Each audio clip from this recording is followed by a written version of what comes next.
pinakilala kami sa lula namin galing Hawaii at nagbabay kami sa kapatid ni daddy ko na pupunta ng Europe. Kaya naman tara na sa aking kwento na medyo may kwenta. Hello mga bes, this is your Reclamadog bestie, Chopper.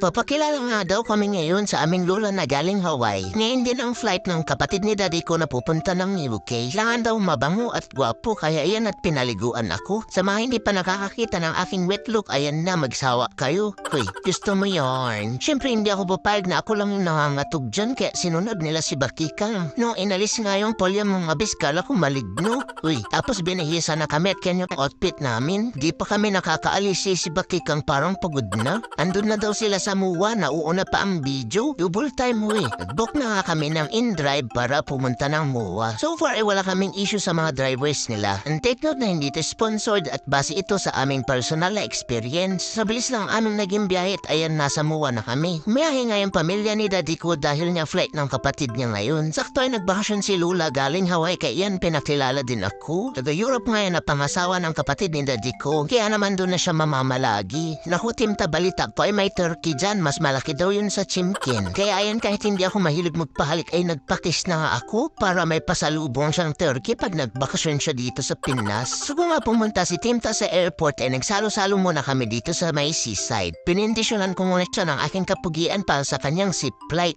Uy, gusto mo yarn? Tapos nagtatakbo kami dyan ni daddy ko, kala ko ini-exercise niya po yun pala, hinahip niya ako para daw apoy matai. Bastos, sasama din nilang bumiyahe ang kapatid ni daddy ko na meron na daw mayong poultry. Hawak-hawak ka dito, one touch, one chimkin. Uy, gusto mo yarn? Paalaman na nga sila pero kami bago kami umuwi dumaan muna kami sa Post Cafe. May intimate housewarming party nga kami kasama ang aking best cooking at napagdesisyonan namin mag-take out dito para sa pagkain namin bukas. Sapat lang, alangan namang sila lang yung busog. Huy, likot-likot mo naman Bakikan para ka namang may bulati sa puwit. May play area nga din dito sa Post Cafe. Pwedeng magdikit-dikit dyan sa pader. Kaya yan at pinaglibangan muna ni daddy ko habang maghihintay kami ng order. Nakuha na namin yung order ay nag-book na nga kami ng in-drive ulit pa uwi. Medyo naging awkward lang yung bahay namin pa uwi dahil yung driver ang pinapakinggan niya sa kanyang radyo ay yung mga taong tumatawag para i-share ang kanilang mga bimbang tsuri. Hinayaan na lang namin, ang importante ay gising na gising yung dugo niya para hindi siya makatulog habang nagde-drive po. Pagka-uwi naman namin ay ginawa naman akong Barbie ng aking mami. And that's it for my kwento mga best. Naway safe na nakarating ang ating Timta sa Euro at abangan nyo ang aming intimate housewarming party with best coping. Kaya naman,